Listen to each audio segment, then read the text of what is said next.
फिल्मों में हर चीज़ होती है ना, इमोशन होता है, ड्रामा भी होता है, कॉमेडी भी होती है। सेम सिचुएशन बिजनेस में भी होती है। लेबर्स की प्रॉब्लम बहुत होती है, जल्दी से मिलती नहीं है, स्किल लेबर नहीं है, वो बहुत तंग करती है। गांव चली जाती तो आती नहीं है। छोटे छोटे लोग काफ़ी तंग करते हैं। इंस्पेक्टर वाला आ जाते हैं, एमसीडी वाला आ जाते हैं, लेबर इंस्पेक्टर आ जाता है, हम लोग उससे भी बहुत परेशान होते हैं। पेमेंट तो अब ना पूछो तो अच्छा है, सुनवाई कोई नहीं है। लोग 8-8 9-9 महीने पेमेंट नहीं देते। तो उससे ज़्यादा बैंक का इंटरेस्ट चला जाता है जो हम उससे कमाते हैं। 1.5-2 करोड़ रुपए रहते हैं। 1.5-2 करोड़ रुपए आपके मार्केट में अटके रहते हैं। जी सर, देखो जीएसटी आने में फ़ायदा ये हुआ है, टोटल अप्रोक्स सारा काम बिलिंग पे चला गया है। कच्चे का काम खत्म हो गया। गवर्नमेंट चाहती है कि हमारी कोई लायबिलिटी ना हो, जो कुछ है सामने वाले की है। वो तो अपने से पल्ला झाड़ना चाहती है बेसिकली, कि हमें तो बस सब कलेक्शन चाहिए, बाकी आप आपस में लड़ो। आपका पैसा नहीं मिला, हमने काम किया, हमारा पैसा डूब गया, हमको जीएसटी चाहिए। आपका पैसा मिले या ना मिले, हमारा कोई कसूर नहीं है। कसूर ये कि हम काम धंधा कर रहे हैं। नमस्ते दोस्तों, मेरा नाम है विजय ठाकुर और मैं स्वागत करता हूं आपका आपके यूट्यूब चैनल इंडिया हर्ट्स में। आज हमारे साथ हैं बनवारी लाल शर्मा जी। ये उन हजारों लाखों छोटे छोटे बिजनेसमैन में से एक हैं जिन्होंने अपने बिजनेस में तकरीबन 40 साल दिए हैं। आज हम उनसे बात करेंगे उनके दुखड़े का, वो दुखड़ा जो न किसी को बता पाते हैं, ना सुना पाते हैं, न दिखा पाते हैं। इनका छोटा सा बिजनेस है गत्ते के डब्बे बनाने का। नमस्ते शर्मा जी, आपका बहुत बहुत धन्यवाद, आपने इंडिया हर्ट्स को टाइम दिया। जी सर, सबसे पहले तो मैं आपसे पूछना चाहूँगा कि आप बिजनेस में आए क्यों? ऐसा कुछ था नहीं, फादर तो हमारे जॉब में ही थे। वह ऐसे ही आया कि फादर ने एक छोटा सा काम शुरू किया, तो इसमें हम ऐसे अचानक ही आ गए। हमारा कोई बैकग्राउंड बिजनेस से नहीं है। अच्छा, दूसरी चीज़, आप बिजनेस में ज़्यादा खुशी हैं या अगर आपने नौकरी कर रहे होते तो ज़्यादा खुशी होते? नहीं, अगर इस बात का जवाब है तो मुझे लगता है कि बिजनेस ही ज़्यादा ठीक है। अच्छा, हाँ, सारे दुख झमेले छोड़ करके उसके बावजूद भी आप वो हैं। जो फ्रीडम मिलता है ना, बस वो कारण होता है। किक। अच्छा, मतलब किक आपको बिजनेस से मिलती है। दुखी हो, सुखी हो, जैसे फिल्म होती है, फिल्मों में हर चीज़ होती है ना, इमोशन होता है, ड्रामा भी होता है, कॉमेडी भी होती है। सेम सिचुएशन बिजनेस में भी होती है आपकी लाइफ में। कभी उतार चढ़ाव, आप ना हर चीज़ को देखते हो लाइफ में अपने। पिछले 35 सालों में भारत का छोटा कारोबारी वो कैसे बदला है? उसके हालात सुधरे हैं, बिगड़े हैं, क्या हुआ उसके साथ? क्योंकि आपने 40 साल के करीब हो गए, तो 35 साल पहले जब आपने बिजनेस शुरू किया था तब आपके क्या हालात थे, अब आपके क्या हालात हैं? देखिए, अगर हालात की बात की जाए तो हालात तो ख़राब भी नहीं है, लेकिन बहुत अच्छे भी नहीं है, ठीक है ना, क्योंकि प्रॉब्लम्स बहुत ज़्यादा आती हैं बिजनेस में। तो उस कारण से अगर देखेंगे तो आज इतना समय बीत चुका है, आज 40 साल बीत गए, 35 साल अप्रोक्स बीत गए हैं। तो ये लगा लीजिए कि बहुत ज़्यादा लाइफ में जो है ना तरक्की नहीं हो पाती, जो हुई ये कह सकते हैं आप। जो आपके दूसरे लोगों के साथ हुई है वो तरक्की आपको बिजनेस में नहीं दिखी। ये एक्चुअली ना बिजनेस पे भी डिपेंड करता है कि आप बिजनेस किस टाइप का कर रहे हैं, किस स्केल पे कर रहे हैं, वो भी एक कारण होता है। और एक ये भी एक होता है कि भाई बिजनेस जो आप कर रहे हैं उसमें आप कहाँ तक जा सकते हैं, एक ये भी होता है। ये तो आपने पता ही आपको। अच्छा, छोटे बिजनेसमैन की क्या प्रॉब्लम है? छोटे छोटे बिजनेसमैन को क्या है ना, वो सारे काम एक्चुअल में खुद करता है। बेसिक जैसे देखा जाए तो वो ऑर्डर भी खुद लेके आता है, पेमेंट खुद कलेक्ट करता है, सैम्पलिंग भी खुद करेगा, लेबर्स को भी देखता है, पेमेंट भी कलेक्ट करता है। तो ये सारे काम, और तो प्योन का भी काम खुद ही करता है वो बेसिकली। चाय पानी अगर आप आओगे तो वो शायद मैं ही पिलाऊंगा आपको। तो ये कारण होता है। और हमारी प्रॉब्लम्स क्या हैं, जो मेन प्रॉब्लम्स है बिजनेसमैन की, वो प्रॉब्लम्स क्या हैं? प्रॉब्लम काफ़ी तरह से होती हैं। जैसे लेबर्स की प्रॉब्लम बहुत होती है। पहली बात तो छोटे छोटे उसमें क्या है कि लेबर्स जल्दी से मिलती नहीं है, स्किल लेबर नहीं है, वो बहुत तंग करती है। गांव चली जाती तो आती नहीं है, एडवांस मांगेगी, ये करेगी, और जाके भूल जाते हैं कि हम गांव गए थे तो मुझे वहाँ जाना भी है वापस अपने काम पे। वहाँ जाके जब उसके पैसे ख़त्म हो जाते हैं तब वो वहाँ से चलता है कि चलो ये अब वापस आकर चला जाए। और दूसरी प्रॉब्लम सर छोटी इंडस्ट्री होती है। छोटे छोटे लोग काफ़ी तंग करते हैं। इंस्पेक्टर वाला आ जाते हैं, एमसीडी वाला आ जाते हैं, लेबर इंस्पेक्टर आ जाता है, हम लोग उससे भी बहुत परेशान होते हैं। आके एकदम से आ जाते हैं, तंग करते हैं, पैसे की डिमांड करते हैं। मतलब डिमांड तो नहीं करते बेसिकली, वो खुले तौर पे तो नहीं कहते, लेकिन उनका पर्पज़ यही होता है। तो अभी भी मतलब वो इंस्पेक्टर राज वाला जो माहौल था वो अभी नहीं गया है? हाँ, अच्छा, हम लोग इतनी इनकम नहीं है कि हम लोग इतने जो खर्चे हैं सारे अफोर्ड कर पाएँ। सारे जो भी गवर्नमेंट के नॉर्म्स हैं उनको कंप्लीट कर पाएँ, वो एक प्रॉब्लम हो जाती है। अच्छा, और उसी लूप होल्स को पकड़ करके फिर आप पकड़ करके ये आपका काम इस लेवल पे हो कि आपको इन चीज़ों को फर्क ना पड़े, फिर आपकी टर्नओवर करोड़ों में होनी चाहिए। तो आप क्योंकि आप छोटे से काम हो उसमें खर्चा तो टाइम और आपकी जो भी उस टाइम जो समय लग रहा है हर काम के अंदर जो भी लेबर इंस्पेक्टर आ रहा है तो वो सब उसी वजह पैसा लेगा आपसे। मतलब अगर आपका बिजनेस करोड़ 2 करोड़ या 3 करोड़ रुपए साल का है तो आपके ऊपर ये बर्डन बेफालतू के पड़ जाते हैं और इनको निकाल पाना बड़ा मुश्किल काम है। बहुत मुश्किल हो जाता है इनको निकाल पाना। और मार्केट में पेमेंट की क्या सिचुएशन रहती है सर? सर पेमेंट तो अब ना पूछो तो अच्छा है। जो भी लघु उद्योग हैं उनकी पेमेंट में प्रॉब्लम बहुत ज़्यादा है। उनको पेमेंट्स कोई देता नहीं है, सुनवाई कोई नहीं है। जैसे खासकर हमारे पैकेजिंग उद्योग में तो बहुत बुरा हाल है। लोग 8-8 9-9 महीने पेमेंट नहीं देते। 8-8 9-9 महीने पेमेंट नहीं देते? हाँ जी, माल दिए जाओ उनको, हाँ जी देते हैं करते हैं, लेकिन वो उतना ही पेमेंट देते हैं जितना कि आपका अगर उसको हम एज ए इंटरेस्ट अगर उसको लगाएं बैंक का तो उससे ज़्यादा बैंक का इंटरेस्ट चला जाता है जो हम उससे कमाते हैं। ये एक बहुत बड़ी प्रॉब्लम है इसमें। अच्छा, और इसका कारण क्या है कि लोग पेमेंट क्यों नहीं देते? सर उसके कारण एक है कि इसमें ना लाइन में यूनिट्स मतलब करने वाले बहुत हैं। अच्छा, पैकेजिंग में बहुत बड़ा उद्योग है ये भी एक, मतलब भारत की एक देखा जाए तो अर्थव्यवस्था की रीढ़ है ये भी, इसके बगैर काम नहीं चलता। लेकिन होता क्या है कि उसका इतने ऑप्शन होते हैं सामने वाले क्लाइंट के पास, क्यों कहता है इसके बगैर भी हमारा काम चल जाएगा, ये नहीं देगा तो कोई और दे देगा। 90,000 करोड़ का बिजनेस है ऑल ओवर इंडिया की अगर हम बात करें तो अप्रोक्स 1 लाख करोड़ का ही लगा लो। हाँ, 1 लाख करोड़ का बिजनेस ऊपर ही होगा शायद। और उसमें और ये आपका नहीं, ये सारे जितने गत्ते वाले हैं मोस्टली सर मेरे ख्याल से तो 90% से ऊपर होगा ये हालत पैकेजिंग में। छोटे छोटे लोगों पर ज़्यादा परेशानी होती है। बड़े लोगों को इतना इफेक्ट नहीं आता क्योंकि उनके एक टर्म कंडीशन अपने हिसाब से होते हैं तो पेमेंट अपना निकाल लेते हैं या माल नहीं देंगे आगे। लेकिन हम लोगों की मजबूरी होती है कि हम लोगों को उनको माल देना पड़ता है कि हम आगे करेंगे क्या, और पैसे हमारे फंस चुके होते हैं, इतना फंड्स नहीं होता आगे कि हम उसमें और कहाँ से लाएं। अगर हम वैसे देखें तो आपके मार्केट में तकरीबन ऑन एन एवरेज कितने पैसे अटके रहते हैं? 1.5-2 करोड़ रुपए रहते हैं। 1.5-2 करोड़ रुपए आपके मार्केट में अटके रहते हैं? जी। और 20 लाख रुपए की मतलब अप्रोक्स सेल ही हमारी जो टर्नओवर है 2.5 करोड़ की, आप उससे आइडिया लगा लो।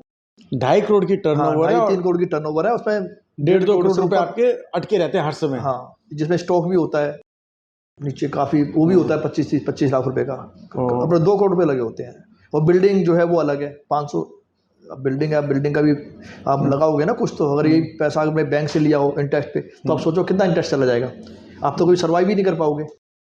1.5-2 करोड़ का एक महीने का जो बैंक का इंटरेस्ट बैठता है वो 1.5 करोड़ रुपए ले जाएगा। अगर 1.5 करोड़ का एक साल का कितना बैठेगा? 15 लाख के करीब, 15-20 लाख के करीब बैठेगा। जी। और इतना ही आप कमा पाते हो? हाँ, इतने ही कमा पाते हैं। तो आप अपने लिए नहीं काम कर रहे, आप बैंक के लिए काम कर रहे हो? बैंक के लिए काम नहीं, अब ऐसा है कि हमने इतना ले नहीं रखा इसलिए चल पा रहे हैं। हम थोड़ा सा डरते हैं कि भाई लोन इतना ना हो, इतना ही लेते हैं जितना पे कर पाएँ। अगर वो बैंक का टोटल हो फिर तो मेरे को लगता है कि आप 6 महीने भी हमारा काम करना मतलब पॉसिबल नहीं है। अच्छा, जैसे आपकी अपनी फैक्ट्री है जी, अगर आपकी अपनी फैक्ट्री नहीं होती तो क्या आप सर्वाइव कर पाते? नहीं कर पाते, बहुत प्रॉब्लम हो जाती है। जैसे सर फंड्स कहाँ से लाओगे? लेबर को रॉ मटेरियल वाले के लिए पैसे नहीं होंगे आपको। अभी तो क्या, अब एक चीज़ जैसे मैं ये अपनी बिल्डिंग है, मैं आज इसमें अप्रोक्स 13-14 साल हो गए जी। इसका अगर मैं रेंट की वैल्यू लगाऊं तो सर आप लगा लो सर कि कितना पैसा बनता है 12-13 साल में। अब देखो ना, अगर 1-1.5 लाख रुपए रेंट बनता है, 1.25 लाख रुपए, तो हम क्या अर्निंग करें? कुछ नहीं है। ये हमने लाइबिलिटी नहीं पाल रखी है, खर्चे नहीं है हमारे, मोस्टली काम खुद करने की कोशिश करते हैं, तो उस कारण से हम सर्वाइव कर पा रहे हैं। और 90% आप फैक्ट्रियों में जाएंगे पैकेजिंग की तो आपको वहाँ पे मालिक की जो ओनर होगा वही सारे काम करते हुए दिखाई देंगे। अच्छा, हाँ जी, पियोन का काम भी, हाँ जी, पियोन का काम भी होगा, क्लर्क का काम भी, अकाउंट, मतलब सब कुछ, हाँ जो कर सकते हैं बेचारे वो पूरी कोशिश करते हैं। स्मॉल स्केल में यही सबसे बड़ी प्रॉब्लम है। अगर भाई 35 साल गवर्नमेंट कहती है लेकिन गवर्नमेंट से कोई हेल्प उतनी मिलती नहीं है जितना कि कहा जाता है। अच्छा, स्मॉल स्केल को। अब जैसे 35 साल में 35 साल आप किराए के मकान पे रहे, 35 साल के बाद जाकर के कहीं आपने छोटा सा घर लिया और वो भी हाँ इंस्टॉलमेंट पे लिया जी सर, वो भी इंस्टॉलमेंट में, वो भी इंस्टॉलमेंट पे। ये एक, और ये आपका दर्द नहीं है? ज़्यादातर जितने भी गत्ते वाले हैं सबका पैकेजिंग में सर मोस्टली लोगों की यही प्रॉब्लम है। फंड्स की प्रॉब्लम बहुत ज़्यादा है, उधार की प्रॉब्लम बहुत ज़्यादा है, मतलब लोग क्रेडिट इतना ज़्यादा है कि वो पेमेंट देते ही नहीं हमारे। आज देते हैं कल देते हैं, तो उस समय बहुत ज़्यादा है परेशान होते हैं।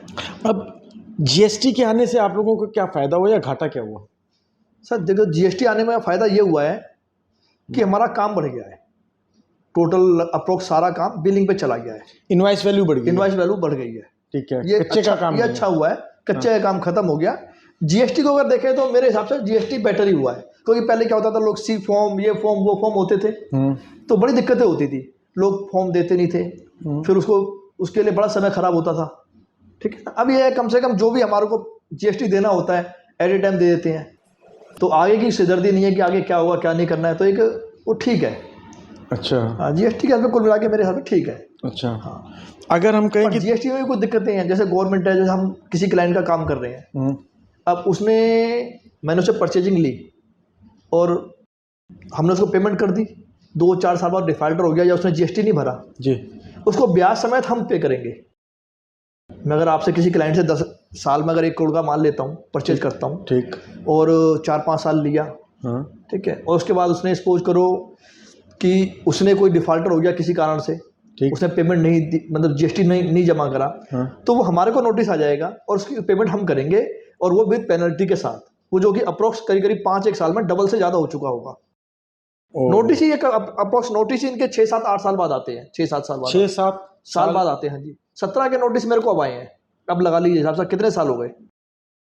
और अगर सपोज करो उस समय अगर आपने 1 करोड़ का माल लिया तो जीएसटी 12,000 के करीब बैठा है, 18,000 जो भी था, हाँ उस टाइम, हाँ 12,000 था शायद, 12 लाख 5% था, 5%, तो 5 लाख वो हो गया, 5 लाख पेनल्टी हो गई, और 10 लाख के बाद 10 लाख के बाद 7 साल का ब्याज 20 लाख बैठ गया। ठीक बात, और वो आपको देना पड़ेगा, वो देना पड़ेगा। और आपका कसूर क्या है इसमें?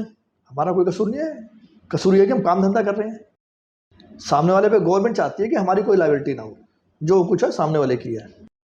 नहीं, पर इसमें आपका तो कोई कसूर ही नहीं है। हमारा तो कोई कसूर नहीं है। अब ये तो गवर्नमेंट से पूछा जाए कि इनका क्या कसूर है, इस पर कोई जवाबदेही तो है नहीं गवर्नमेंट की, वो तो अपने से पल्ला झाड़ना चाहती है बेसिकली, कि हमें तो बस अब कलेक्शन चाहिए, बाकी आप आपस में लड़ो, आपका पैसा नहीं मिला, हमने काम किया, हमारा पैसा डूब गया, हमको जीएसटी चाहिए, आपका पैसा मिले या ना मिले, ये एक बहुत बड़ी प्रॉब्लम है। ऐसा आपके साथ कितना कर हुआ है? तो 2 बार हो गया। 2 बार हो गया? हाँ जी। और कितना? 17 का केस था, 18 का केस था, करीब बहुत कम था अमाउंट, तो चलो अच्छा है, अमाउंट तो बहुत कम था। जिस क्लाइंट ने जीएसटी नहीं जमा किया था, वो नोटिस के साथ मेरे पास आया, तो करीब 90,000 रुपये हो चुका था एक में, और एक में करीब 1.25 लाख रुपये था। अच्छा। लेकिन उसके साथ जो इंस्पेक्टर को देने होते हैं, कुछ उसमें जो सीए वगैरह होते हैं, वो भी चार्जेस अपने जो कंसल्टेंसी के चार्जेस या वहाँ पे जवाबदेही के चार्ज जोड़ लेते हैं, तो वो मिला के लगा लो कि मेरा करीब 2.5 लाख रुपये खर्च हो गया। और इंटरेस्ट जुड़ के आया था सर, जैसे मेरा 30-35-40 हज़ार रुपये था, वो 80-85 हज़ार हो चुका था, जो 60-1,000 रुपये था वो जब 1.25 लाख रुपये हो चुका था। और इसमें आपकी गलती क्या थी? हमारी कोई गलती नहीं थी, हमें तो पता ही नहीं था, हमारे पास तो नोटिस ही उन्होंने आया 6 साल बाद, आपके ऊपर डिमांड निकाल दी, जितनी डिमांडें हैं। इस टाइप की बड़ी दिक्कतें हैं, छोटे छोटे बिजनेसमैन के साथ बड़ी प्रॉब्लम होती हैं। और सुनवाई कहीं नहीं है? सुनवाई कहीं नहीं होती सर, आप केस लड़ो, फिर इतने वकीलों में खर्च हो जाते हैं, आप अपना टाइम वेस्ट करेंगे। अब आपको भारतीय कानून व्यवस्था तो पता ही है क्या हालात है, 10-10 साल तक वो चलते रहते हैं, 8-8 साल तक। आप जाइए टाइम पे, वो डेट ले लीजिए, ये ले लीजिए, बस उसी में आप टाइम खराब करेंगे अपना। उससे अच्छा कहता है कि आदमी चल दे करके अपने आगे का काम करिए। हाँ, बिजनेसमैन का टाइम सर वो लड़ नहीं सकता ना, वो तो कहता है ठीक है जी, जो हो गया सो हो गया, अब आगे बढ़ो, और आगे फिर से वही गलतियाँ होनी है। फिर वही गलतियाँ होती हैं, गलतियाँ का मतलब आपके ऊपर पड़ जाता है। सर क्लाइंट पता नहीं है ना कैसा है सामने वाला। आप आज की डेट में आप हालात देख रहे हैं काम धंधे के, व्यापार के, लोग मतलब झूठ बोल के सच बोल के काम करा लेते हैं, पैसे नहीं देते, बहुत तंग करते हैं, बहुत तरीके से। अच्छे लोग भी, ऐसा नहीं है, अच्छे भी हैं, लेकिन वो परसेंटेज बहुत कम है, उनसे हमारा गुजारा नहीं हो सकता। अच्छा, अंत में ख़त्म करते हुए, आप गवर्नमेंट से गत्ते वाले की खासकर बात करें, छोटे बिजनेसमैन की बात करें, क्योंकि आप जो है आप एक चेहरा हैं उन लाखों करोड़ों छोटे छोटे बिजनेसमैन का, जो कि मुश्किल से अपनी रोजी रोटी चला पा रहे हैं, है ना। वही आपने बताया कि 35-40 साल के संघर्ष के बाद आप अपने लिए कमरा, एक छोटा सा घर, फ्लैट बना पाए, घर भी नहीं, फ्लैट बना पाए। गवर्नमेंट से आप क्या चाहते हैं कि गवर्नमेंट ऐसा क्या करे कि आप लोगों की ये प्रॉब्लम सॉल्व हो जाए? देखिए सर, गवर्नमेंट से तो यही हो सकता है कि जैसे हम लोन्स वाला लेते हैं स्मॉल स्केल में, उनका रेट ऑफ इंटरेस्ट काफ़ी कम होना चाहिए बेसिकली पहले तो। अच्छा, मतलब जैसे चाइना वगैरह में, बाहर वाली कंट्री में देखिए तो बहुत सपोर्ट करते हैं, लेकिन हमारे देश में ऐसा कुछ कहने के लिए, लेकिन करने के लिए नहीं है। रेट ऑफ इंटरेस्ट भी इतने ज़्यादा है, अप्रोक्स 11-12% से कम तो मिलता ही नहीं है। ठीक। अगर ओवरऑल कैल्कुलेशन लगाते हैं तो 12% के करीब इंटरेस्ट पड़ जाता है। ये तो आप मानोगे ना, बिल्कुल, है ना, सारे GST खर्चे वगैरह मिलाकर सब कुछ जोड़ करके उसमें उनके जो चार्जेस बैंक होते charges, हैं, हाँ। इंश्योरेंस होता है और सारे जोड़ के पड़ जाता है। एक इसमें होना चाहिए। दूसरा, जैसे गवर्नमेंट आजकल लेबर इंस्पेक्टर हो रहा है, एक इसके अंदर थोड़े से ना जो व्यक्ति जो काम करते हैं उनकी वैल्यू थोड़ी सी बढ़ा देनी चाहिए, क्वांटिटी थोड़ी बढ़ा देनी चाहिए। अब 12-15 लोगों में क्या होता है, कुछ नहीं होता आज की डेट में। ठीक। वो होना चाहिए बेसिकली। और एक आपका जो GST का जैसे भी आपको मैटर बताया था कि भाई हम सामने वाले ने पे नहीं किया तो हमारी क्या गलती है, तो उसमें गवर्नमेंट की गवर्नमेंट उससे जवाबदेही ले, उससे पैसा ले, ना कि हमारे से। मतलब जिसने गलती की है उससे लिया जाना चाहिए, ना कि हमारे से। हाँ, ये तो यही हो गया कि वो बंदा आपको मार के चला गया, हाँ, और सजा भी आप ही को मिल रही है। सजा भी हमें ही मिल रही है, बेसिकली यही कह सकते हो आप। चलो सर, आपने इंडिया हार्ट्स को टाइम दिया, बहुत बहुत धन्यवाद।